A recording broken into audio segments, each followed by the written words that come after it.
So welcome to LAUGHH Foundation's third in a series of docu-series on how to deal with the COVID-19 epidemic. Today we're going to be talking about some international and travel experts, and I'm thrilled to have Dr. Marcus Gann with us. Dr. Gann is a general surgeon, and he's been on several of our mission trips. He is our wound care specialist for LAUGHH Foundation, and he is currently living outside of the United States. So we're going to hear a number of different aspects from him. Marcus, thanks for joining us today. Thank you, Francie.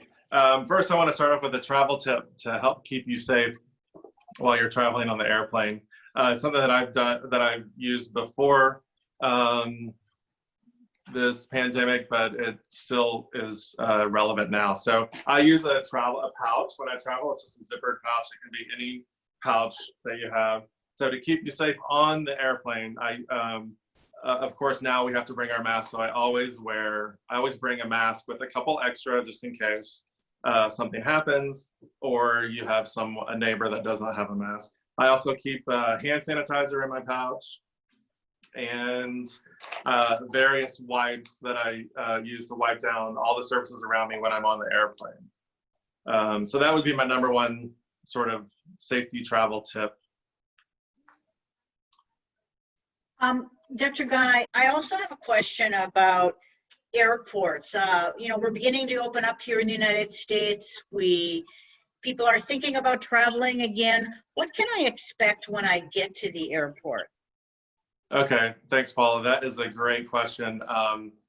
Most major airports sort of are responding in the same way. So the number one thing that most airports will require you to do is to wear a mask while at all touch points within the airport. That includes riding the bus from the parking or taking the shuttle inside the airport, between terminals, checking your luggage, retrieving your luggage, and as well as in the terminal and on the plane. Now, also they are using plexiglass dividers, just like you may have encountered at grocery stores or other businesses where you're in close contact with another person. So they have a plexiglass divider that will protect you at most points of contact within the terminals. They're also doing enhanced cleaning. So the schedule for cleaning in the terminals is more frequent than it has been in the past. And I know actually here in Munich, at the airport in Munich, they've installed vending machines that have masks, hand sanitizer, wipes, just like the stuff that I have in my little travel bag for some passengers. So you may look for those in some of your local airports. Thank you. Sure. So Marcus, can you talk a little bit about what people should expect once they get on the airplane? Okay. So, well, first I want to say just a tiny bit about what they do before you get onto the plane. So most airlines, or all the airlines, are doing enhanced cleaning or between flights more than they usually do. They're using an electrostatic vaporizer machine that puts a fog of disinfectant all throughout the plane. It sort of evenly distributes the disinfectant throughout the plane. So that's something that they did not do prior to the pandemic. Now, when you're, obviously most airlines are requiring you wear a mask while on the flight. When you're on the plane, most airlines are limiting the capacity of the plane to about 60%, although I know now most flights have usually less than 20 people on them unless it's a major route. But things are going to start to fill up as people start to travel and do things throughout the summer. They're blocking the middle seats.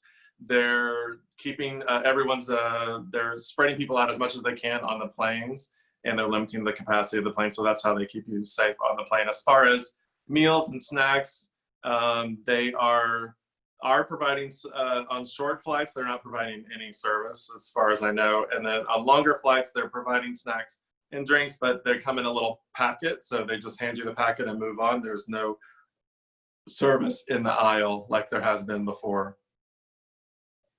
Thank you very much. You're welcome.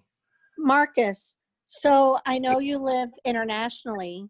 Could you please tell us what's it like when you go out in Germany? Well, Germany is currently about 6 weeks ahead of the United States in the course of the pandemic. So we had most of our cases approximately six weeks ago, and things are trending down. Just as a comparison, in Germany, our total cases are around 180,000, and and in the United States, it's around 1.7 million. Just shy of 1.7 million. And a way to compare those populations, to compare populations of, to compare places with different populations, we use a metric of cases per 100,000. So in Germany, we have 0.3 cases per 100,000 right now. And in US, it's currently 6.7 cases per 100,000. So we're doing really good flattening the curve with aggressive testing, or excuse me, widespread testing and aggressive contact tracing.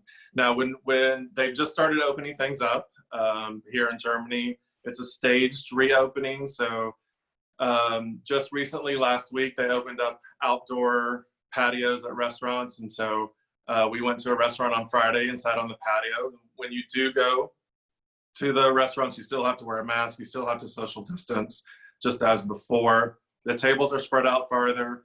You can only sit at the table with people of your own household and one other household, so you can't have multiple households at one table. And the most important thing is you have to fill out a demographic form before you sit down at the table, which has your name, your phone number, your address, and that's how that's how they're going to do contact tracing for if something happens or someone comes positive that's been at the restaurant. Also, some stores are starting to open. They open them by service over the next few weeks.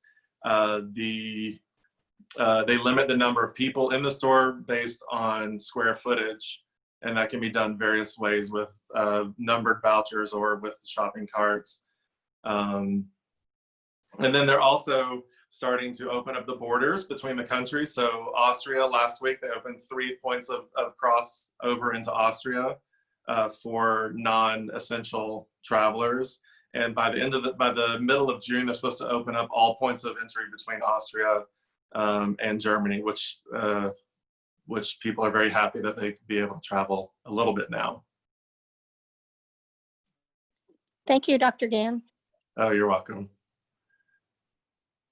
So Marcus, do you see people who are not wearing masks now that things are starting to open up? Well, here in Germany, it's sort of a different mentality. So most people wear masks everywhere you go. The only time you don't wear a mask, obviously, is if you're eating at a restaurant. But it definitely is important to wear your mask. It is important for the protection of other people. So the mask doesn't necessarily protect yourself, but it is an altruistic thing to wear a mask to protect your fellow citizen during this pandemic. And that's really what we're all about, isn't it? Helping people help themselves. That's what LAUGHH does. Marcus, Dr. Gann, thank you so much for your time today. This has been great, and I hope everybody appreciates all the information that you've given us. Thanks for all the research you did and the great stories. Thank you. Stay safe.